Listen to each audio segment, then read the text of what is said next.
ছেলে কন্যা সন্তান হওয়ার পর যা হয়। সাবধানে ঢুকো একদম। মা, এসে গেছিস তোরা?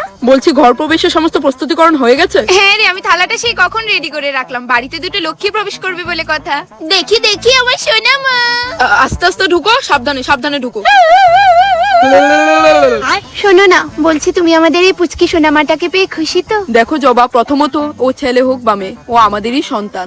খুশি তো আমি আছি জবা, তাছাড়া আমার জীবনের ফার্স্ট প্রায়োরিটি হচ্ছে তুমি। নীলকণ্ঠ।